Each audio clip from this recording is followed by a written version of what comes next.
അസ്സലാമു അലൈക്കും വറഹ്മത്തുള്ളാഹി തആല വബറകാത്തു. ജസീറിൻ്റെ ആ ഒരു വാക്കുകൾ കേട്ട് നൂർജഹാൻ വരെ ഞെട്ടി. എന്താണിത്? അതെ, എന്തൊക്കെ രഹസ്യങ്ങളാണ് പുറത്തു വരുന്നത്? സത്യം പറഞ്ഞാൽ ഇവിടെ നടന്നത് അപ്പോൾ ആയിഷ ആയിഷ അവൾ മായായിരുന്നോ? ശരിക്കും പഠിച്ചോനെ, ഹിദായത്തിലേക്ക് കൊണ്ടുവന്നിട്ട് അവളെ ഇത്രമാത്രം കഷ്ടപ്പെടുത്താൻ പാടുണ്ടോ? ഒരിക്കലുമില്ല. ഹിദായത്തിലേക്ക് കൈ പിടിച്ചു കൊണ്ടുവന്നാൽ അവരെ സംരക്ഷിക്കൽ നമ്മുടെ മുസ്ലിങ്ങളായ നമ്മുടെ ബാധ്യതയാണ്. പക്ഷേ ആ കുട്ടി ചതിക്കപ്പെട്ടിരിക്കുകയാണ്. എങ്കിലും അവളുടെ അടുക്കൽ ഇസ്ലാമികമായിട്ടുള്ള ചുറ്റുപാടാണല്ലോ കണ്ടത്. വളരെയധികം നല്ല രീതിയിൽ ഒരു മുടി പോലും കാണാത്ത രീതിയിലാണല്ലോ അവൾ ഷാൾ ധരിച്ചിരിക്കുന്നത്. അതെ, ഫുൾ കൈയാണല്ലോ വീട്ടിൽ നിന്ന് പോലും ധരിക്കുന്നത്. പഠിച്ചോനെ, അപ്പോൾ അവൾ മായയായിരുന്നോ? അസ്തഗ്ഫിറുല്ലാ. ഒരിക്കൽ പോലും ഇസ്ലാമിലേക്ക് വന്ന പെൺകുട്ടികളെ നമ്മൾ മോശക്കാരാക്കാൻ പാടില്ല. ഒരിക്കലും അവരെ കൈവിടാൻ പാടില്ല. ഇസ്ലാമിലേക്ക് വന്നിട്ടുണ്ടെങ്കിൽ അവരെ നെഞ്ചോട് ചേർത്ത് കൂടെ കൂട്ടണം. അതാണ്. അല്ല എങ്കിൽ അല്ലാഹു സുബ്ഹാനഹു വ തആല ഒരിക്കലും വെറുതെ വിടില്ല. നമ്മളെ ഹിദായത്തിലേക്ക് വന്നു കഴിഞ്ഞാൽ കൈവിടാൻ പാടില്ല. പക്ഷേ അവരുടെ ജീവിതത്തിൽ എന്തൊക്കെയോ നടന്നു കഴിഞ്ഞിരിക്കുന്നു. സത്യത്തിൽ എന്താണത്? അതെ, അറിയണം, എല്ലാം അറിയണം. നൂർജഹാൻ വീണ്ടും അതാ ഹിജാബിയായി മാറുന്നു. നേരെ അതാ ജസീറിന് വീണ്ടും മെസ്സേജ്. ഹലോ, പറയൂ ജസീർ. എന്നിട്ട് എന്താ? അല്ല, ഈ മായ എന്ന് പറയുന്ന ആള് സത്യത്തിൽ പറയാം, ഞാനെല്ലാം പറയാം. എൻ്റെ ജീവിതത്തിൻ്റെ വലിയൊരു പരാജയമായിരുന്നു ആ ഭാഗം. അതൊരിക്കലും വീണ്ടും വീണ്ടും റിപ്പീറ്റ് ചെയ്യുവാൻ ഞാൻ ആഗ്രഹിക്കുന്നില്ല. പക്ഷേ എൻ്റെ വീട്ടുകാർ, പ്രത്യേകിച്ച് എൻ്റെ ഉമ്മ, എല്ലാം നശിപ്പിച്ചു, എല്ലാം ഇല്ലാതാക്കി. എൻ്റെ ജീവിതവും എൻ്റെ ജീവിതത്തിലേക്കുള്ള സന്തോഷ നിമിഷങ്ങളുമെല്ലാം അതെ മണ്ണിട്ട് മൂടി എന്ന് വേണമെങ്കിൽ പറയാം. എന്തിന്? പിന്നെ ഞാൻ എങ്ങനെ ഉമ്മ എനിക്ക് കല്യാണം കഴിച്ചു തന്ന പെണ്ണിനെ സ്നേഹിക്കും? ഞാൻ എങ്ങനെ അവൾ ഇഷ്ടപ്പെടും? ഒരിക്കലുമില്ല. എനിക്കതിന് കഴിയില്ല. കാര്യം മറ്റൊന്നുമല്ല, ഞാൻ ആഗ്രഹിച്ച, ഞാൻ ഇഷ്ടപ്പെട്ട, ഏറെ പ്രതീക്ഷയോടെ നമ്മളെ മതത്തിലേക്ക് കടന്നു വന്ന ആ പെൺകുട്ടിയെ പടച്ചോൻ്റെ ഭാഗത്തുള്ള തെറ്റ് എനിക്ക് ഉണ്ടാവുമെന്ന് ഉറപ്പാണ്. അതിനുശേഷമാണ് ഞാൻ ഇങ്ങനെ ഒരു തെമ്മാടിയായി മാറിയത്. സത്യമായിട്ടും ഞാൻ കുടിയനായി, ഞാൻ കഞ്ചാവ് അടിച്ചു, മയക്കുമരുന്ന്, പല പെണ്ണുങ്ങളുമായുള്ള ബന്ധം സ്ഥാപിച്ചു. എല്ലാം ഞാൻ അതിന് ശേഷമാണ്. അതേ, പടച്ച റബ്ബെന്നെ വെറുത്തതാണ്. അതിനുശേഷം എനിക്കൊന്നുമില്ല. ഇസ്ലാം എന്തെന്നോ, ഖുർആൻ എന്തെന്നോ, നിസ്കാരം എന്തെന്നോ, അല്ല എന്തെന്നോ എന്നുള്ള ചിന്തയും കാര്യങ്ങളങ്ങ് ഇല്ലാതായി. എനിക്ക് തോന്നി, ഇല്ല, പടച്ചോൻ എന്നെ ഇത്രമാത്രം പരീക്ഷിച്ചെന്തിനാണെന്ന്. സത്യം പറഞ്ഞാൽ ആകെ വെറുത്തുപോയി. പെറ്റ തള്ളനെ ചവിട്ടി കൂട്ടണമെന്ന് പോയ നിമിഷം. പക്ഷേ എന്ത് ചെയ്യാൻ? ഉമ്മ പിന്നീട് എനിക്ക് ഓരോ കോടീശ്വരികളുമായിട്ടുള്ള വിവാഹാലോചനകൾ കൊണ്ടുവരികയാണ്. എനിക്ക് എങ്ങനെ അവളോട് സഹകരിക്കാൻ കഴിയും? എൻ്റെ നെഞ്ചിനുള്ളിൽ കഴിഞ്ഞവളെ പിടിച്ച് വലിച്ച് പുറത്തിട്ടതല്ലേ. പറഞ്ഞില്ലല്ലോ എന്താണ് ചെയ്തതെന്ന് ഒരിക്കൽ പോലും. എന്ത് ചെയ്യാൻ? അതെ, ഞാൻ ആളാകെ മാറിപ്പോയി. എനിക്ക് തോന്നി ഈ ദുനിയാവിൽ സത്യവും സന്തോഷവും, അല്ലെങ്കിൽ സത്യത്തിന് സ്ഥാനമില്ല എന്ന് തോന്നിപ്പോയി. ഇവിടെ വെറും കൊള്ളയും കൊല്ലലും ഒക്കെയാണ് ഇവിടെ നടക്കുന്നത്. ഒരിക്കൽ പോലും നല്ലൊരു ദുനിയാവല്ലത്. അതുകൊണ്ട് ജസീറും ഇനി മുതൽ ആ വഴിക്കാണ് എന്ന് ഞാൻ ചിന്തിച്ചു പോവുകയാണ്. ജസീർ പറയൂ. എന്നിട്ട്? അതെ, ഞാൻ ഒരു മനുഷ്യനല്ലാതായി മാറി. ഞാനൊരു മൃഗമായി മാറി. പിന്നീട് ഞാനങ്ങോട്ട് എൻ്റെ ജീവിതം ഒരു മൃഗമായിരുന്നു. ഞാനൊരു മൃഗമായി. അതെ, മൃഗമെന്ന് വെച്ചാൽ അവർക്ക് ദയയുണ്ട്, പക്ഷേ എനിക്ക് ദയയില്ല. ഓരോ പെൺകുട്ടികളെയും അതെ ഓരോ അവസ്ഥകളിലൂടെ ഞാൻ കൊണ്ടുപോയി. അവർക്ക് വേണ്ടി പലരെയും വേദനിപ്പിച്ചു. എന്തിനേറെ കൊല്ലാൻ വരെ ഞാൻ ശ്രമിച്ചു. എന്നാൽ ഇതെല്ലാം പറയുമ്പോൾ അതാ ജസീർ അവൻ്റെ ഇടനെഞ്ച് പൊത്തിപ്പിടിക്കുന്നുണ്ടായിരുന്നു. ഇതിൽ നിന്നൊരു പാപമോചനം എനിക്കൊരിക്കലും കിട്ടില്ല, ഞാൻ എത്രയൊക്കെ തന്നെ നന്മ ചെയ്താലും. ജസീർ, കരയാതിരിക്കൂ, കാര്യങ്ങൾ പറയൂ. എന്നിട്ട്? അല്ല, ആ ഭാഗം പറഞ്ഞില്ല കേട്ടോ. മായ, സത്യം പറഞ്ഞാൽ മായയോട് നിനക്ക് ഇഷ്ടം തോന്നി, അതൊക്കെ. കാരണം പ്രേമത്തിന് കണ്ണും കാതും ഒന്നുമില്ല എന്നാണല്ലോ.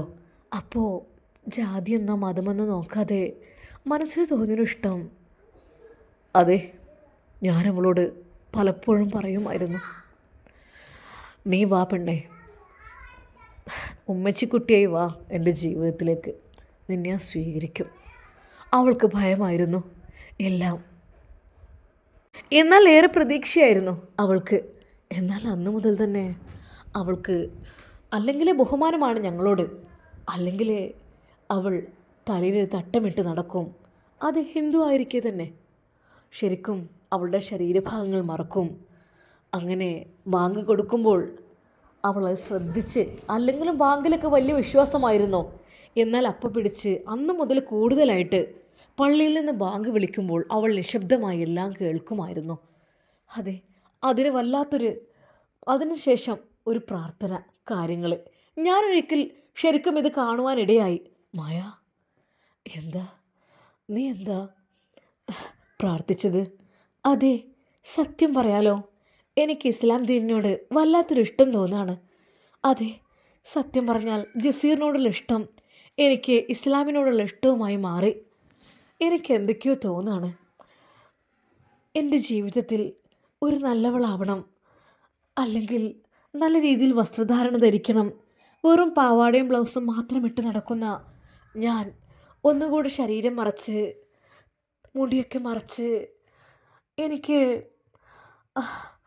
നിങ്ങളുടെ ജീവിതത്തിലേക്ക്, അല്ലെങ്കിൽ ഒരു മുസ്ലിം ആവണം എന്നുള്ള അതിയായ ആഗ്രഹം എൻ്റെ മനസ്സിനെ വല്ലാതെ അലട്ടിക്കൊണ്ടിരിക്കുകയാണ്. ജസീർ പറയുന്നു, ആഹാ കൊള്ളാലോ, അങ്ങനെയാണെങ്കിൽ ഞാൻ നിനക്ക് ആയിഷ എന്ന് പേരിടും. എന്താ, പറ്റില്ലേ? ഓ, സത്യമായിട്ടും എൻ്റെ മനസ്സ് നിറഞ്ഞുപോയി. ഞാൻ ആഗ്രഹിച്ച പേരാണ് ആയിഷ. എനിക്ക് ഒത്തിരി ഇഷ്ടമാണ്. പിന്നെ ജസീർക്ക് പറഞ്ഞത് പ്രകാരം ഞാൻ ഓക്കെയാണ് കേട്ടോ. എന്നാൽ അന്ന് മുതൽ അതാ രണ്ടുപേരുടെയും മനസ്സിൽ ആ ഒരു ചിന്ത മാത്രം. അന്തിച്ചുവപ്പ് പടരുന്ന ആ വൈകുന്നേരങ്ങളിൽ റബ്ബർ മരങ്ങൾക്കിടയിലൂടെ നടക്കുമ്പോൾ ജസീറിൻ്റെ മനസ്സിൽ ഒരു രൂപം മാത്രമേ ഉണ്ടായിരുന്നുള്ളൂ, മായ. അവൻ്റെ വീട്ടിൽ ജോലിക്ക് വന്ന പെൺകുട്ടി. പക്ഷേ ജസീറിൻ്റെ നെഞ്ചിനുള്ളിൽ അവൾ മായ മാത്രമായിരുന്നില്ല, അവൻ്റെ സ്വന്തം ആയിഷയായിരുന്നു. അവൾ പടികടന്ന് വന്ന നാൾ തൊട്ട് അവൻ്റെ കണ്ണുകൾ അവളെ മാത്രമാണ് തിരഞ്ഞത്. തുളസിക്കതിരിൻ്റെ മണമുള്ള മെഴികളിൽ നിഷ്കളങ്കത നിറഞ്ഞു തുളുമ്പുന്ന ഒരു ഹിന്ദു പെൺകുട്ടി. എന്നാൽ ജസീറിൻ്റെ പ്രണയം ജാതിയുടെയോ മതത്തിൻ്റെയോ അതിർവരമ്പുകൾക്കും അപ്പുറത്തായിരുന്നു. മായ കൈ തൊട്ട വെള്ളത്തിന് പോലും എന്തോ ഒരു പ്രത്യേക മധുരമുണ്ട് റബ്ബേ, ജസീർ പലപ്പോഴും സ്വയം പറയും. അവളും തിരിച്ചറിഞ്ഞിരുന്നു ആ സ്നേഹം. ജസീറിൻ്റെ കണ്ണുകളിലെ ആഴമേറിയ തിളക്കവും താൻ മുന്നിലൂടെ കടന്നു പോകുമ്പോൾ അവൻ്റെ നെഞ്ചിലുണ്ടാകുന്ന ആകുലതയും. അവളിൽ പ്രണയത്തിൻ്റെ പുതിയൊരു ലോകം തുറന്നു. ആരും കാണാതെ, വാക്കുകളില്ലാതെ കണ്ണുകൾ കൊണ്ട് മാത്രം അവർ പരസ്പരം സംസാരിച്ചു. അവരുടെ പ്രണയം ഉള്ളിൽ പൂത്തുലയുകയായിരുന്നു. രാവിലെ തണുത്ത കാറ്റടിക്കുമ്പോൾ കിണറ്റുകരയിൽ നിന്ന് വെള്ളം കോരുന്ന മായയുടെ ദൃശ്യം ജസീറിൻ്റെ മനസ്സിൽ കോരിയിട്ട ഒരു ചിത്രമായിരുന്നു. കിണറ്റിൻകരയിലെ കല്ലിൻ പാവാടത്തുമ്പ് ഒതുക്കി വെച്ച് കപ്പിയിൽ കയർ മുറുക്കി അവൾ വെള്ളം കോരുമ്പോൾ വാഴയിലകളിൽ തട്ടിത്തെറുക്കുന്ന നീർത്തുള്ളികൾ പോലെ അവൾ മനോഹരമായിരിക്കുന്നു. മിക്ക ദിവസങ്ങളിലും മറഞ്ഞു നിന്ന് അവൻ അത് നോക്കിക്കാണും. പെട്ടെന്ന് അവളുടെ കണ്ണ് അവൻ്റെ നേർക്ക് തിരിയുമ്പോൾ നാണത്തോടെ അവൾ തല താഴ്ത്തും. ആ നിമിഷം അവളുടെ കവിളിൽ പടരുന്ന ചുവപ്പ് കാണാൻ അവൻ മണിക്കൂറുകളോളം കാത്തു നിൽക്കാൻ തയ്യാറായിരുന്നു. അതുപോലെ കുളക്കടവിലേക്ക് അവൾ കുളിക്കാൻ പോകുമ്പോഴും റബ്ബർ തോട്ടത്തിലൂടെ ഒരു കാറ്റായി അവൻ അവിടെ എത്തും, ആരും കാണാതെ. മരങ്ങളുടെ മറവിൽ നിന്ന് അവളോടൊന്ന് ഒരു വാക്ക് മിണ്ടാൻ, ഒരു നോക്ക് കാണാൻ. ആ കണ്ടുമുട്ടലുകൾ അവരുടെ പ്രണയത്തിന് കൂടുതൽ തീവ്രത നൽകി. എന്നാൽ ആ സമയം നാട്ടിലെ ആ വലിയ അമ്പലത്തിനടുത്ത് വലിയ പൂരവും ഉത്സവവും നടക്കുന്ന സമയം. ആ നാട് മുഴുവനും വെളിച്ചത്തിലും മേളത്തിലും മുങ്ങി നിൽക്കുകയായിരുന്നു. ജനത്തിരക്കുകൾക്കിടയിലൂടെ നടക്കുമ്പോൾ ജസീറിൻ്റെ കണ്ണുകൾ തിരിഞ്ഞത് ആ അമ്പലപ്പറമ്പിലെ വർണ്ണാഭമായ വളക്കടകളിലേക്കായിരുന്നു. ചുവപ്പും പച്ചയും നീലയും നിറങ്ങളിൽ തിളങ്ങുന്ന കുപ്പിവളകൾ കണ്ടപ്പോൾ അവൻ്റെ മനസ്സിൽ മായയുടെ വെളുത്തു മനോഹരമായ കൈകൾ തെളിഞ്ഞു. ഈ കുപ്പിവളകൾ അവളുടെ കൈകളിൽ നിന്ന് കിളങ്ങുമ്പോൾ എൻ്റെ റബ്ബേ, അതിനും വലിയൊരു ഭംഗി ഈ ലോകത്ത് വേറെ കാണില്ല. അവൻ ഏറ്റവും മനോഹരമായ ഒരു കൂട്ടം കുപ്പിവളകൾ തിരഞ്ഞെടുത്ത് വാങ്ങി. അതിനുശേഷമാണ് അവൻ അടുത്തുള്ള ഒരു വസ്ത്രക്കടയിലേക്ക് പോയത്. അവിടെ മിന്നിത്തിളങ്ങുന്ന അരികുകളിൽ മനോഹരമായ ജാക്കറ്റ് വർക്കുകളുള്ള ഒരു തട്ടം അവനെ ആകർഷിച്ചു. ഓരോ ഹിന്ദു പെൺകുട്ടിയാണെങ്കിലും താൻ പ്രണയത്തോടെ വിളിക്കുന്ന തൻ്റെ ആയിഷ ആ തട്ടമിട്ട് തൻ്റെ മുമ്പിൽ വന്നു നിൽക്കുന്ന രംഗം അവൻ മനസ്സിലോർത്തു. ഈ തട്ടവുമിട്ട് അവളെൻ്റെ മുമ്പിലേക്ക് വന്നാൽ എൻ്റെ റബ്ബേ, എൻ്റെ മുമ്പിലുള്ള ലോകം മുഴുവനും ഞാൻ മറന്നു പോകും. അവൾ മാത്രമേ എൻ്റെ കണ്ണിലുണ്ടാവുള്ളൂ, അവൾ മാത്രം. ആരും കാണാതെ ഒരു വൈകുന്നേരം സൂര്യൻ റബ്ബർ മരങ്ങൾക്കിടയിലൂടെ ചെരിഞ്ഞു വീഴുന്ന സമയം. റബ്ബർ പാൽ ശേഖരിക്കുന്ന തോട്ടത്തിൻ്റെ ഏറ്റവും വിജനമായ ഒരു ഭാഗത്ത് ജസീർ അവളോട് വരാൻ പറഞ്ഞിട്ടുണ്ടായിരുന്നു. നെഞ്ചു പിടിച്ചുകൊണ്ടാണ് മായ അവിടെ എത്തിയത്. ആരും കാണരുതേ എന്ന പ്രാർത്ഥനയോടെ. മായ, ജസീർ മൃദുവായി വിളിച്ചു. അവൾ പേടിയോടെയും എന്നാൽ സ്നേഹത്തോടെയും അവനെ നോക്കി. ജസീർ തൻ്റെ കയ്യിലുണ്ടായിരുന്ന ഒരു ചെറിയ പൊതി പുറത്തെടുത്തു. ആദ്യം അവൻ കൊടുത്തത് ആ മിന്നുന്ന തട്ടമായിരുന്നു. ഇതെന്താ? ഇതെൻ്റെ ആയിഷയ്ക്ക് വേണ്ടിയുള്ളതാ, അവൻ ആർദ്രമായി പറഞ്ഞു. മായയുടെ കണ്ണുകൾ നിറഞ്ഞു പോയി. ജാതിയും മതവും വീട്ടുജോലിയും ഒന്നുമില്ലാത്ത പരിപൂർണമായ പ്രണയം മാത്രം നിറഞ്ഞു നിൽക്കുന്ന അവൻ്റെ കണ്ണുകളിലേക്ക് അവൾ നോക്കി. അവൾ മെല്ലെ ആ തട്ടം തലയുടെ ഇട്ട് അവൻ്റെ മുന്നിൽ നിന്നു. ജസീറിൻ്റെ ശ്വാസം നിലച്ചു പോകുന്നത് പോലെ തോന്നി. അവൻ്റെ ലോകം അവിടെ നിശ്ചയമായി. മായ, നീ എൻ്റെ ആയിഷ തന്നെയാണ് പെണ്ണെ, അവൻ പതറുന്ന ശബ്ദത്തിൽ പതുക്കെ പറഞ്ഞു. എന്ത് ഭംഗിയാ പൊന്നെ നിന്നെ കണ്ടപ്പോൾ. തട്ടമിട്ട എൻ്റെ ആയിഷ, നീ എൻ്റെതല്ലേ. ഒരാൾക്കും ഞാൻ നിന്നെ വിട്ടുകൊടുക്കില്ലടി, ഒരാൾക്കും. അതിനുശേഷം അവൻ വാങ്ങിയ ആ കുപ്പിവളകൾ പുറത്തെടുത്തു. അവൾ കവിളുകൾ ചുവന്ന് അതിമനോഹരമായ ഒരു ചിരി ചിരിച്ചു. തൻ്റെ മനോഹരമായ കൈകൾ അവന് നേരെ നീട്ടിക്കൊടുത്തു. ജസീർ വളരെ മെല്ലെ അവൾക്ക് വേദനിക്കാതെ വിറക്കുന്ന കൈകളോടെ ആ കുപ്പിവളകൾ ഓരോന്നായി അവളുടെ കൈകളിൽ അണിയിച്ചു കൊടുത്തു. വളകൾ അവളുടെ കൈത്തണ്ടയിലൂടെ കയറിപ്പോകുമ്പോൾ ഉണ്ടായ ആ കുപ്പിവള കിലുക്കം റബ്ബർ തോട്ടത്തിലെ തണുത്ത കാറ്റിൽ ഒരു സംഗീതം പോലെ പടർന്നു. വളകൾ ഇട്ടുകഴിഞ്ഞതും അവൻ അവളെ നോക്കി ചിരിച്ചു. ആ ചിരിയിൽ പരിപൂർണമായ സന്തോഷവും വാക്കുകൾക്കപ്പുറമുള്ള പ്രണയവും നിറഞ്ഞു നിന്നിരുന്നു. മായ തൻ്റെ കൈകളുയർത്തി ആ വളകളുടെ കിലുക്കം കേട്ട് നാണത്തോടെ ചിരിച്ചു. ആ റബ്ബർ തോട്ടത്തിൽ പ്രകൃതിയെപ്പോലും സാക്ഷിയായി നിൽക്കെ എല്ലാ ഭയങ്ങളും മറന്ന് അവരാ പ്രണയത്തിൻ്റെ പൂർണ്ണത അനുഭവിച്ചു. അപ്പോൾ അവിടെ ജസീറും അവൻ്റെ ആയിഷയും മാത്രമായിരുന്നു ലോകത്തിലെ ഏറ്റവും സന്തോഷമുള്ള രണ്ട് മനുഷ്യർ. റബ്ബർ തോട്ടത്തിൽ വെച്ച് അണിയിച്ച കുപ്പിവളകളുടെ കിലുക്കവും ആ മിന്നുന്ന തട്ടത്തിൻ്റെ ഓർമ്മകളും അവരുടെ നെഞ്ചിൽ ഒരു മധുരമായി നോവായി പടർന്നു നിൽക്കുകയായിരുന്നു.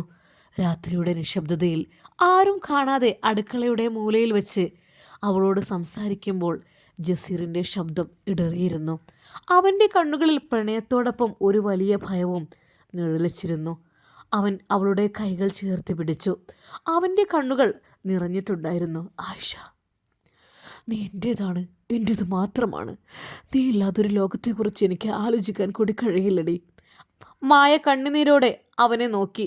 ആ വിളിയിൽ, ആ സ്നേഹത്തിൽ അവൾ അലിഞ്ഞു പോവുകയായിരുന്നു. പക്ഷേ ചുറ്റുമുള്ള ലോകത്തിൻ്റെ ക്രൂരത അവളിൽ ഒരു നടുക്കമുണ്ടാക്കി. പക്ഷേ മായേ, ജസീറിൻ്റെ വാക്കുകൾ തടഞ്ഞു. നമ്മൾ രണ്ടുപേരും രണ്ട് മതക്കാരാണ്, രണ്ട് ജാതിക്കാരാണ്. അത് ഓർക്കുമ്പോഴാണ് എൻ്റെ നെഞ്ച് പിടയുന്നത്. ഇങ്ങനെയൊക്കെ പോയാൽ നമ്മളൊരിക്കൽ പോലും നമ്മൾക്ക് രണ്ടു പേർക്ക് ഒരുമിച്ച് ജീവിക്കാൻ കഴിയില്ലടി. ജാതിയുടെയും മതത്തിൻ്റെയും ആ വലിയ അതിർവരമ്പുകൾ നമ്മളെ ജീവനോടെ പിരിച്ചു കളയും. മായയുടെ കവിളിലൂടെ കണ്ണുനീർ തുള്ളികൾ വഴുതി വീണു. താൻ ജീവന തുല്യം സ്നേഹിക്കുന്ന മനുഷ്യൻ്റെ സങ്കടം കാണാൻ അവൾക്ക് കഴിയുമായിരുന്നില്ല. ജസീർ അവളുടെ മുഖം തൻ്റെ കൈകളിൽ കോരിയെടുത്തു. അവൻ്റെ വാക്കുകളിൽ പ്രണയവും യാചനയും കലർന്നിരുന്നു. നീ എൻ്റെ ആയിഷയായി എൻ്റെ കൂടെ വരണം മോളെ. നീ ഇസ്ലാമിലേക്ക് വരാൻ തയ്യാറാണെങ്കിൽ ഞാൻ നിന്നെ എൻ്റെ നെഞ്ചിലേറ്റിക്കോളാം. ഞാൻ പൊന്നു പോലെ നോക്കും. നിനക്ക് യാതൊരു കുറവും വരുത്താതെ ആഗ്രഹിക്കുന്നതിനേക്കാൾ ഇഷ്ടത്തോടെ നിന്നെ ഞാൻ നോക്കിക്കോളാം എൻ്റെ ജീവനുള്ളിടത്തോളം കാലം. അവൻ ഒരു നിമിഷം നിർത്തി. അവൻ്റെ ശ്വാസം വേഗത്തിലായി. ആ മതിൽക്കെട്ടുകൾ മറികടക്കാൻ കഴിയുമോ എന്ന വലിയ ചോദ്യം അവൻ്റെ മുന്നിൽ ഒരു കൂറ്റൻ പർവ്വതം പോലെ ഉയർന്നു നിന്നു. അല്ലെങ്കിൽ നിന്റെ മതത്തിൽ തന്നെ ഉറച്ചു നിൽക്കാനാണ് നിന്റെ തീരുമാനമെങ്കിൽ, അതല്ല എങ്കിൽ പിന്നെ നമ്മളിൽ ഒരാൾ ഞാനാണോ നീയാണോ എന്ന് പഠിച്ചവനറിയാം. അവൻ്റെ വാക്കുകൾ ഇടറിപ്പോയി. പ്രണയം നേടിയില്ലെങ്കിൽ പിന്നെ തൻ്റെ ജീവിതത്തിലേക്ക് ഒരർത്ഥവുമില്ലെന്ന ആഴമേറിയ നിരാശ അവൻ്റെ മുഖത്ത് പ്രകടമായിരുന്നു. ജസീറിൻ്റെ വാക്കുകൾ കേട്ട് മായയുടെ നെഞ്ചു പിടഞ്ഞു. അവൾ അവൻ്റെ കൈകൾ സ്വന്തം നെഞ്ചോട് ചേർത്ത് പിടിച്ചു. ഇക്ക, ഇങ്ങനെ പറയല്ലേ, വിതുമ്പലോടെ അവൾ പറഞ്ഞു. ജാതിയോ മതമൊക്കെ നമ്മൾ ജനിച്ചപ്പോൾ കിട്ടിയതല്ലേ ഇക്ക. പക്ഷേ ഈ പ്രണയം ഇതെൻ്റെ നെഞ്ചിനുള്ളിൽ വന്നു നിറഞ്ഞത് നമ്മൾ അറിയാതെയാണല്ലോ. ജസീർക്കയുടെ ആയുഷ്യായി ജീവിക്കാനാ എനിക്ക് താല്പര്യം, അതോ ഈ ജന്മം മുഴുവൻ ഇക്കയുടെ ഓർമ്മകളും പേര് ജീവിക്കാനാണോ എൻ്റെ വിധി എന്ന് എനിക്കറിയില്ല. ഇനി എന്തൊക്കെ തന്നെയായാലും മറ്റൊരു വിവാഹത്തെക്കുറിച്ച് ഞാൻ ചിന്തിക്കില്ല. ജീവിക്കുകയാണെങ്കിൽ നിങ്ങളുടെ ആയുഷ്യായി നിങ്ങളോടൊപ്പം, അതില്ലെങ്കിൽ മറ്റൊരു വിവാഹം എനിക്കില്ല. പക്ഷെ ഒന്നും ഉറപ്പാണ്, മായയുടെ മനസ്സിൽ ജസീർക്കയില്ലാതെ വേറൊരു പുരുഷനില്ല. അവൾ തൻ്റെ കയ്യിലെ കുപ്പിവളകളിലേക്ക് നോക്കി. ആ വളകളുടെ തിളക്കത്തിൽ ജസീറിൻ്റെ സ്നേഹം മാത്രമാണ് അവൾ കണ്ടത്. ഇക്ക, എന്നെ ആയിഷ എന്ന് വിളിക്കുമ്പോഴേ എൻ്റെ മനസ്സിൽ ദൈവത്തേക്കാൾ വലിയ സ്ഥാനം ഇക്കാക്ക് തോന്നാണ്. ആയിഷ, അങ്ങനെ പറയരുത്. അതെ, പഠിച്ചവനാണ് വലുത്. അത് കഴിഞ്ഞിട്ടാണ് ഞാനൊക്കെ. പഠിച്ചോൻ വേണം നമ്മൾ ഒരുമിപ്പിക്കാൻ. പഠിച്ചോൻ കനിഞ്ഞെങ്കിൽ മാത്രമേ ആ നടക്കൂ ആയിഷ. ഈ ലോകം നമ്മൾ എത്ര എതിർത്താലും എൻ്റെ ശ്വാസം നിൽക്കുന്നവരെ ഞാൻ നിന്നെ നോക്കും. ഇക്ക, ഞാനും ഇക്കയുടേത് മാത്രമായിരിക്കും. അത് ഏത് മതത്തിൻ്റെ പേരിൽ വേർപിരിയിക്കാൻ നോക്കിയാലും. രാത്രിയുടെ യാമങ്ങളിൽ നിലാവിൻ്റെ വെളിച്ചത്തിൽ അവർ പരസ്പരം നോക്കി നിന്നു. ഉള്ളിൽ വേർപിരിയലിൻ്റെയും നാളെക്കുറിച്ചുള്ള ഭയത്തിൻ്റെയും കനലെരിയുന്നുണ്ടെങ്കിലും ആ നിമിഷത്തിൽ അവരുടെ പ്രണയമെല്ലാം എല്ലാ അതിർവരമ്പുകളെയും തകർത്തെറിയുകയായിരുന്നു. ജസീർ അവളെ ചേർത്ത് പിടിച്ചു. അവൻ്റെ നെഞ്ചിൻ്റെ മിടിപ്പ് മായ വ്യക്തമായി കേട്ടു. ജാതിക്കും മതത്തിനും സമുദായത്തിനുമപ്പുറം രണ്ട് മനസ്സുകൾ ഒന്നായി മാറിയ കണ്ണീരും പ്രണയവും കലർന്ന നിമിഷങ്ങൾ. രാത്രിയുടെ നിശബ്ദതയിൽ, അടുക്കളയുടെ അന്ധകാരത്തിൽ രണ്ടുപേരും ഒന്നായി ചേർന്ന് നിൽക്കുന്ന ആ നിമിഷം പെട്ടെന്നാണ് പുറത്തുനിന്ന് അടിവച്ചടിവച്ചുള്ള ആ കാൽപെരുമാറ്റം കേട്ടത്. അതിനു മുമ്പേ കനത്ത ഒരു ഇരുമ്പ് തവി കൊണ്ട് ജസീറിൻ്റെ മുതുകിലേക്ക് ശക്തമായ ഒരു അടിയേറ്റു. ജസീറിൻ്റെ വായിൽ നിന്ന് വേദന കൊണ്ടുള്ള ഒരു നിലവിളി ഉയർന്നു. നിലാവിൻ്റെ നേർത്ത വെളിച്ചത്തിൽ കണ്ണുകളിൽ കനലെഴുതുന്ന ക്രോധത്തോടെ ജസീറിൻ്റെ ഉമ്മ നഫീസ അവിടെ നിൽക്കുന്നുണ്ടായിരുന്നു. നെഞ്ചിൽ തീ പടരുന്ന ഭയത്തോടെ ജസീറും മായയും ഞെട്ടിത്തെറിച്ച് ഇരുവശങ്ങളിലേക്കും മാറി. ജസീറേ, എന്താടീ കാണുന്നത്? നഫീസയുടെ ശബ്ദം അലറിയടിക്കുകയായിരുന്നു. മായ ഭയം കൊണ്ട് വിറച്ച് അടുക്കളയുടെ ഭിത്തിയോട് ചേർന്ന് നിന്നു. അവളുടെ കൈകളിലെ കുപ്പിവിളകൾ ഭയം കൊണ്ട് കൂട്ടത്തോടെ കിലുങ്ങി. ഒരക്ഷരം മിണ്ടിപ്പോരുത്. മായ വായ തുറക്കാൻ ആനന്ദു നഫീസ വിരൽ ചൂണ്ടി ആഘോഷിച്ചു. ഇത് ഇന്നോ ഇന്നലെയും തുടങ്ങിയതല്ല എന്നെനിക്ക് നന്നായിട്ട് അറിയാം. എടീ, നിനക്ക് നാണമില്ലടി? പുളിക്കൽ തറവാട്ടിലെ ഒരുത്തനെ ഇങ്ങനെ വലയിലാക്കാൻ നടന്നാണോ നീ വീട്ടിൽ വേലയ്ക്ക് നിന്ന പെണ്ണ് അവസാനം ഈ തറവാടിൻ്റെ വിളക്കാകാൻ നോക്കുന്നോ? ഉമ്മയുടെ ക്രൂരമായ വാക്കുകൾ മായയുടെ നെഞ്ചിലേക്ക് മൂർച്ചയുള്ള അമ്പ് പോലെ തറച്ചു കയറി. അവളുടെ കണ്ണുകളിൽ നിന്ന് കനത്ത കണ്ണീർ തുള്ളികൾ ഒഴുകിയിറങ്ങി. അപമാനവും ഭയവും കൊണ്ട് അവൾ ആകെ തളർന്നു പോയിരുന്നു. ജസീർ വേദന മറന്ന് ഉമ്മയുടെ മുന്നിലേക്ക് കയറി നിന്നു. അവൻ ഉമ്മയുടെ അടുത്തേക്ക് വന്നു. ഉമ്മ, നിർത്തൂ. അവളെ ഒന്നും പറയരുത്. തെറ്റ് മുഴുവൻ എൻ്റെ ഭാഗത്ത് ഉമ്മ. അവൾ പാവമാണ്. എടാ, നീ തെറ്റ് ചെയ്തതും പോലെ അവളെ ന്യായീകരിക്കുന്നോ? അവളെനിക്ക് വെറും ഒരു വേലക്കാരിയോ പെണ്ണോ അല്ല ഉമ്മ. ഇവളാണ് എൻ്റെ ജീവൻ. ഇവളെ നഷ്ടപ്പെടുത്തിയാൽ എനിക്ക് കഴിയില്ല ഉമ്മ. വായടക്കടാ. നഫീസ ജസീറിന് നേരെ ആഞ്ഞടിച്ചു. നിന്റെ തലക്ക് ആരെങ്കിലും പിടിച്ചതാണോടാ? ജാതിയും മതവും നോക്കാതെ ഈ പെണ്ണെടുത്തിനെയാണോ നീ പുളിക്കൽ തറവാട്ടിലേക്ക് നിർത്താൻ വേണ്ടി നിൽക്കുന്നത്? നിന്റെ ഭാര്യയെ നാണമില്ലാത്ത വർഗമേ. നഫീസ മായയുടെ അടുത്തേക്ക് അവളുടെ തലമുടിയിൽ കുത്തിപ്പിടിച്ചതും ആഞ്ഞു പിടിച്ച് അവൾ ചുവരിലേക്ക് അവളുടെ തല ശക്തമായി അടിക്കുന്നു. എന്നാൽ ജസീർ ഇടയിൽ കയറി ഉമ്മയെ തടഞ്ഞു. നീ മാറി നിൽക്കടാ, ഓളെ ഞാൻ കൊല്ലും. നഫീസയുടെ കണ്ണുകളിൽ ദേഷ്യം കൊണ്ട് ചോര പൊടിഞ്ഞിരുന്നു. നാണം കെട്ട വർഗ്ഗങ്ങളെ, എൻ്റെ കുടുംബത്തിൻ്റെ മാനം കളയാൻ ഇറങ്ങിയ രണ്ടെണ്ണത്തിനെ കൊന്ന് ഞാൻ ഈ റബ്ബർ തോട്ടത്തിൽ കുഴിച്ചിടും, കേട്ടോടാ. ഈ നഫീസ ജീവിച്ചിരിക്കുമ്പോഴേ ഒരു ഹിന്ദു പെണ്ണും ഈ തറവാട്ടിൽ കയറില്ല. ആഹാ, ഓളും കെട്ടി ഇവിടുത്തെ ആളാ നിൽക്കുക, ഇവിടുത്തെ മരുമകൾ കണ്ടാലും മതി. എന്ത് എൻ്റെ മൊഞ്ച് കുറച്ചുണ്ടെന്ന് വിചാരിച്ചു കാണി എൻ്റെ മോനെ മയക്കാൻ നോക്കിയതാലടിജ്. വീണ്ടും അതാ അവളുടെ മനോഹരമായ ആ മുടികളിൽ നഫീസ ചുറ്റിപ്പിടിച്ച് ചുവരിലേക്ക് തള്ളുന്നു. അപ്പോഴേക്കും അതാ ജസീർ ആ ചുമരിനോട് ചേർന്ന് തടുക്കുന്നു. ജസീറിൻ്റെ നെഞ്ചിലേക്ക് അവളതാ അടിച്ചു വീഴുന്നു. അവൾ ആ നിലത്തിരുന്ന് പോയി.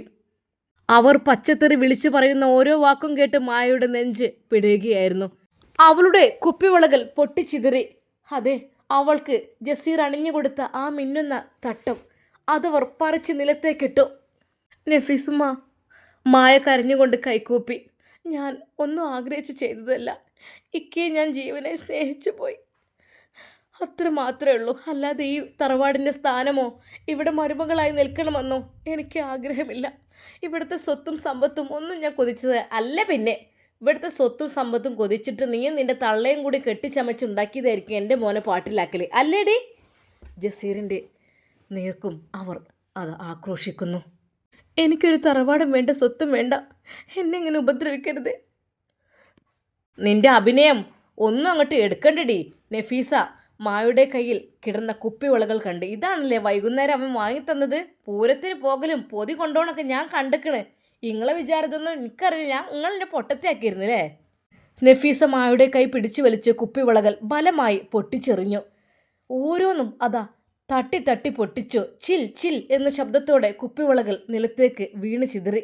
മായുടെ വെളുത്ത കൈത്തണ്ടയിൽ കുപ്പിച്ചില്ലുകൾ തട്ടി ചോര പൊടിയാകെ പടർന്നു. ഉമ്മ! ജസീർ അലറിക്കൊണ്ട് മായയെ ചേർത്ത് പിടിച്ചു. മതിയാക്കുമ്മ, എൻ്റെ മുമ്പിൽ വെച്ച് അവളെ ഇനിയും ഉപദ്രവിച്ചാൽ പിന്നെ ഞാൻ എന്താ ചെയ്യാൻ എനിക്ക് തന്നെ അറിയില്ല.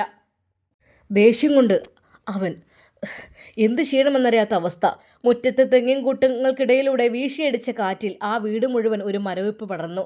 നിലത്ത് ചിതറിക്കിടക്കുന്ന കുപ്പിവള ചില്ലുകളിലേക്കും അതിൽ പടർന്ന ചോരത്തുള്ളികളിലേക്കും ജസീർ നോക്കി.